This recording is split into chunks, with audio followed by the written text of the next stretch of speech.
Glen Powell stars in the new Paramount Pictures thriller. It's called The Running Man. It's based on a Stephen King novel from back in the day. So it takes place in the near future in a society where the contestants participate in a reality game show. It's called The Running Man. They're hunted by professional assassins.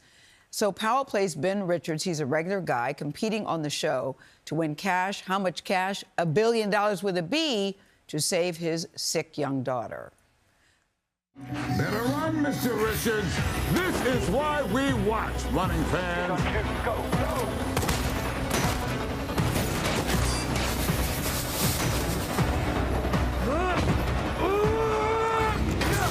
Stop filming me! Going down. Got it. He's headed for the lobby. Reached the lobby. Richards, you're going down. I got a grenade! Back at you.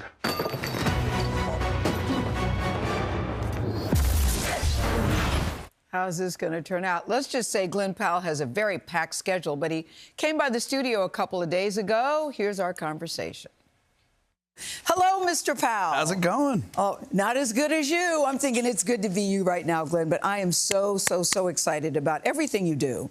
Last time we talked, I said you were on a rocket. Now I think you've taken the whole damn ship and you're in the stratosphere. But I'm so happy for your success.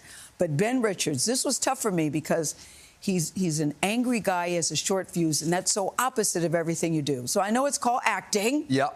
But what did you do to prepare for this guy? You know, I think the Ben Richards, yeah, his sort of operating emotion is definitely rage. You know, he's sort of like in a world in which he's trying to provide for his family, but he stood up for some of his coworkers and he got blacklisted, so he can't, you know, his daughter's incredibly sick and he can't provide for she or his wife, and so he goes on this unwinnable game show where no one's ever survived. So really, it's a guy who's just frustrated by the bully. You know, he's really angry at the world and the situation he's in. So for me, I just kind of thought about my own family. You know? Yeah. You're so good in it. Edgar was here earlier this week, your director, and he said that when it came to casting Ben Richards, he only wanted you. And I said, why? He said, because he's relatable, he's likable, and I wanted people to see him doing something that's very different than what he is, but he's also very believable in this role. And, you know, Edgar's just one of the greats. And it's like, I think the thing I'm so excited about is, like, you've seen him do parts of action in some of his movies before, but, like, you get to just unleash a whole new part of his, you know, filmic attributes. Like, he's just so good. He's one of our greatest directors, and I feel like you get to see him in a whole new way in this movie. But listen, there is a whole lot of action in this movie. And I said, so did Glen do his stunts? He goes, he did 99.9. There were a couple that he couldn't do because of insurance reasons. Not because he couldn't do it, or not because he didn't want to do it, because it's extremely physical. Absolutely. Well, the funniest part is I realized at the end of the shoot, there's like this bridge jump where there's like a game of chicken and I jump off this exploding bridge, and I didn't realize why they put it at the end of the shoot until later, which is all insurance. He dies, you know, just in case. Yeah, the insurance has more influence over this movie than you think. How did you prepare for something that's so physical? Well, to me, it's different than anything I've ever seen you do. And you've had physical roles before. It's not like you're a mouse burger sitting around on the set. You've done some very physical things, but this is next level. Well, the interesting part about this one, when you finished reading the script for the first time, I was like, I'm gonna take some licks on this movie. I knew that it was gonna be. I'm gonna take some licks. Some licks. Okay. But the hard part is when you go and actually do it. All my friends that have starred in action movies, I just asked their advice on what to do, and every single one of them said, it is going to be a lot more brutal than you expect. Just because you know the explosion's happening or the gunfire or the hits doesn't mean it doesn't hurt. You know, and you're doing it 12 times in a row. There's a great scene where you're hanging off of in a towel, and you're hanging midair with the towel, and I kept thinking, dear Lord, let the towel fall. And Glen, it never did. What was it, double stick tape? Yeah, you just cursing that double stick tape. But that strong button, just holding on in the winter of Bulgaria. But that's the other thing I was wondering, because it's during the winter, and you had to shoot that scene over and over and over again. All night. The other thing I thought was interesting, Glen, is that Stephen King had to approve you. Yeah. And I'm thinking, has he seen any Glen Powell movies? What was that like waiting? Because, listen, everybody wanted you, but Stephen King had to have the final sign-off. Absolutely. What was it like for you waiting to see Am I in? Am I out? Was there anything that you were worried about? Well, I got the news from Edgar that I was his choice to be Ben Richards right before I was going on the Jimmy Fallon show. And so I happened to be with my family, and we all just celebrated. It was so exciting.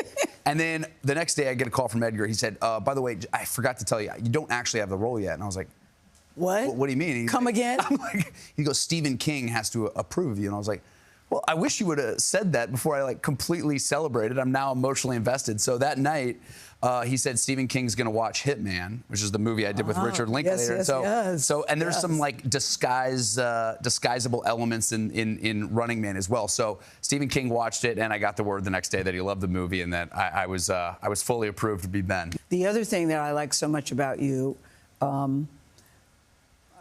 won't do that. The other thing that I think... Is it weak buttons on towels?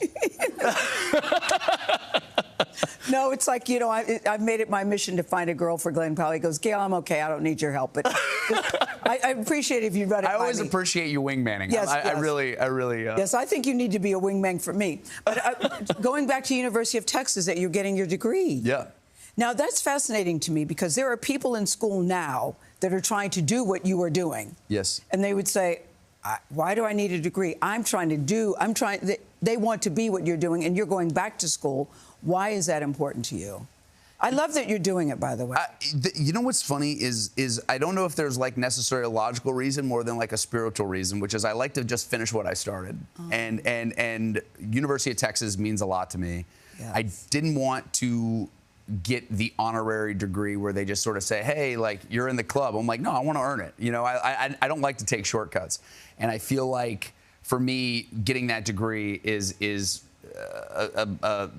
the end of a wonderful chapter that I started back in 2007. Yes. Cheering you on always, Glen Powell. I can't wait for people to see you in Running Man. Oh, thank you. I'm predicting it's going to do well. Glen Powell. The Running Man's in theaters this Friday, distributed by Paramount Pictures, part of our parent company. And by the way, Glen Powell's hosting Saturday Night Live. That's going to be cool. He said that's a dream come true for him, and the musical guest is Olivia Dean. That's going to be good, too. I also think the movie's going to kill. It's good. It's going to crush. Domingo plays Bobby T, the host of the show, and in this clip, he prepares the audience and contestants for the start of the game. Take a last look at these thugs. Observe the typical disguises their kind use to escape justice. In mere moments, they will walk among you, free to do whatever they want until we stop them together!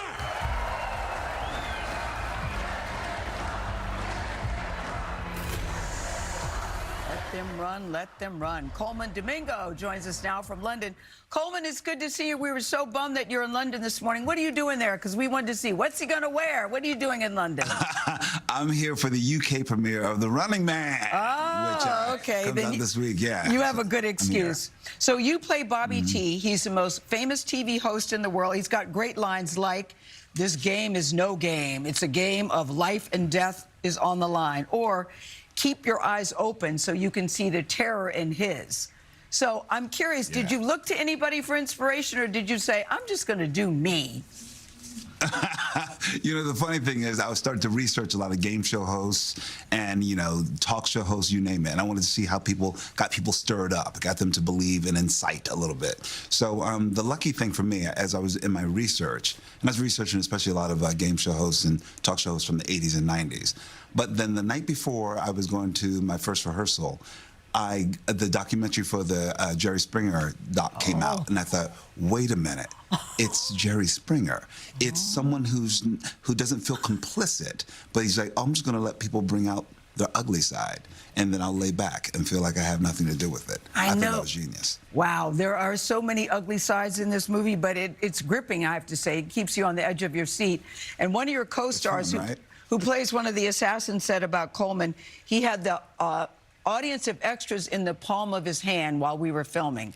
How were you able to do that? What was your thinking on that? Because it's a big, big cast. Gayle, when I went onto my set, which was a sound stage and it was a studio audience, the thing that kicked in immediately was all the times that I've been on Broadway and then off Broadway, and how I need to hold a stage and hold an audience and make them mine. So even when I wasn't I feel like I was just being Colman, going off and coming back. I would come back out and they would yell, Bob E.T., Bob E.T., Bob E.T. So we started to have this sort of, meta connection with each other. It was fantastic. You know, I love it when characters have this connection with the actor that plays them. And for you, fashion is one of those things that I immediately recognize. Every time I see you, you look absolutely wonderful. And then in this movie, every single time you showed up on scene, I'm like, ooh, what is he wearing? Let me see if I can take a picture so I can send that to my stylist. Did you have any input on what you look like in this film?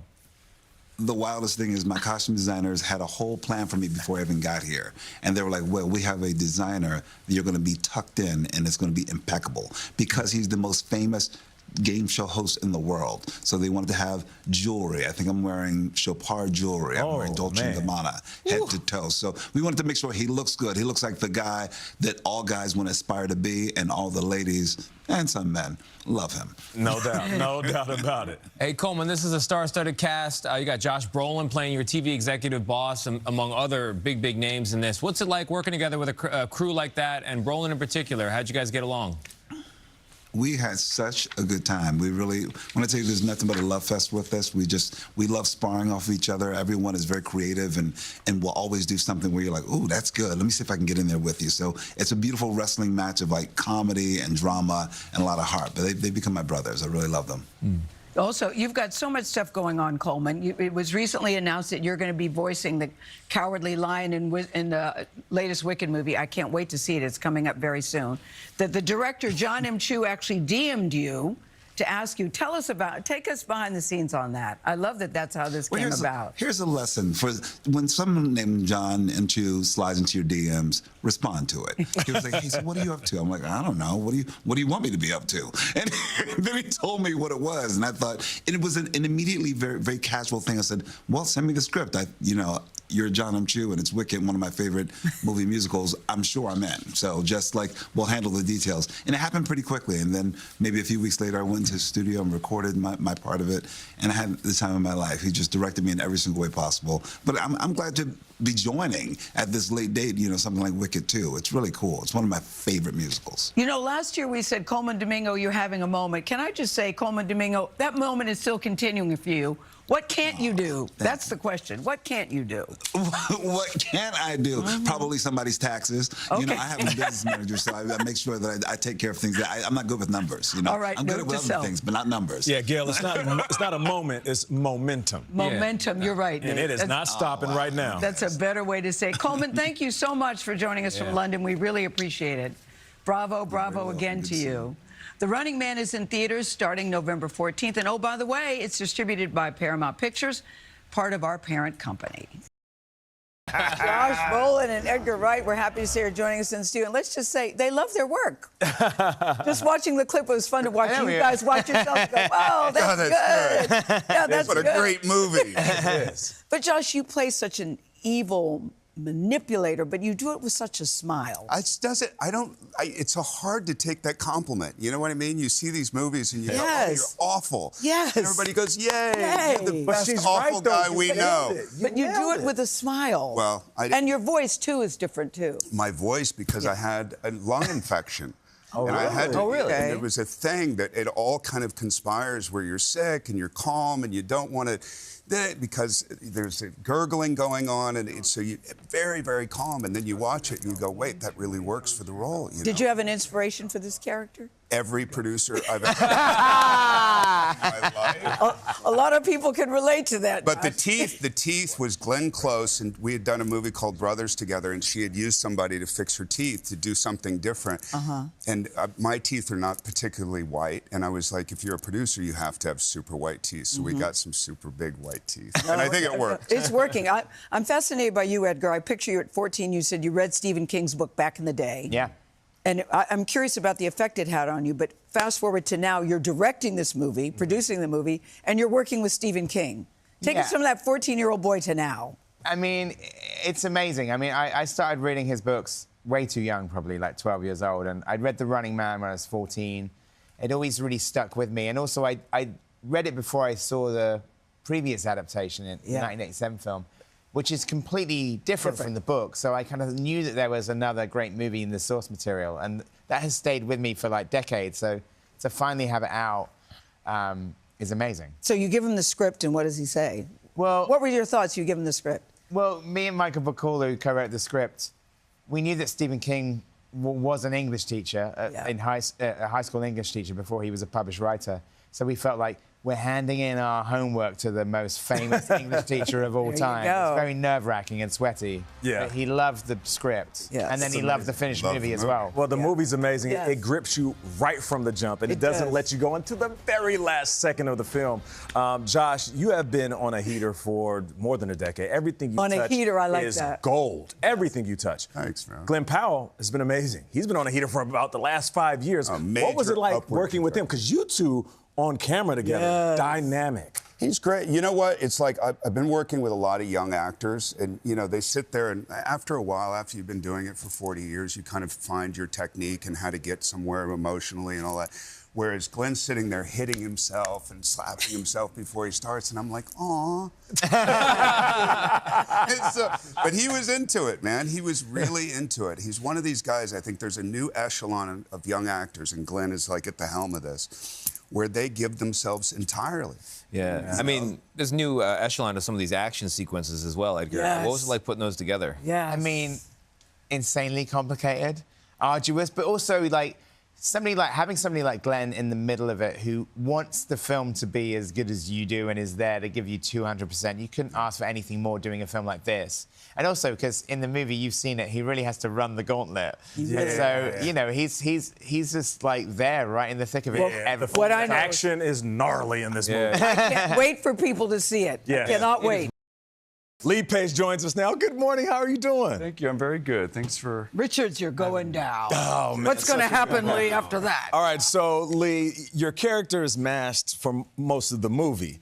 And you don't have to speak on the vanity, but you're a good-looking dude. So when you get the note from Edgar Wright, who directed the movie, and he says, all right, we have your character, but we want you to wear this mask for the entire time. Yeah. How did you feel about it? I liked it. I highly recommend wearing a mask. Why? Yeah, Yes. it's fun. It's fun. I mean, you get to think about how you're going to, you know, tell the character with your body.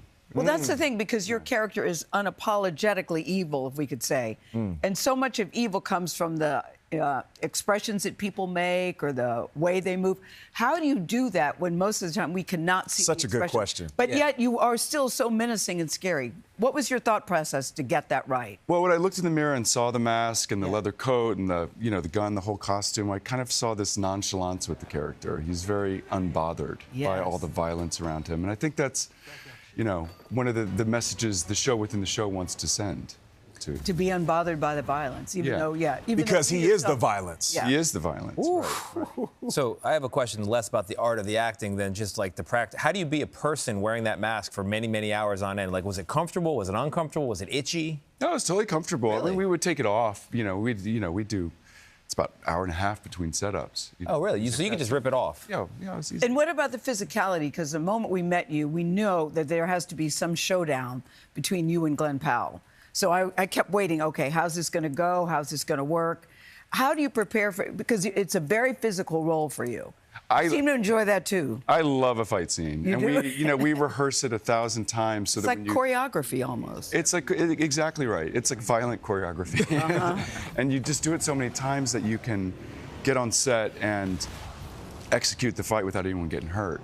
But then you can forget about the choreography and just play the aggression and take the hits. And, you know, my fight scenes in this movie were a ton of fun to make. Yeah, and they're pretty epic. Gayle mentioned it. You know, we were waiting for this inevitable collision between the two characters. What was it like sharing the screen with Glen Powell? I mean, he's on such a heater right now. I mean, Glen is what an incredible actor that gives it 1,000%. So to do a fight scene with him, it's like, I mean, it was like 3 days of just bashing each other against the wall. And I mean, really, really fun. Like, rewarding to see it all cut together in the movie. I mean, Glen Powell's on a heater, but you're in a bit of a heater yourself. Yes, I mean, that's right. It's kind of ironic that you're getting all this attention for wearing a mask in this show, or in this movie, because you were shirtless in Foundation, the Apple TV series, and that kind of broke. Oh, hey, oh, hey, buddy. Oh. Talk about barrel Starting chesting. your own religion here. You gotta give me your workout routine. Okay. Man. Belly button.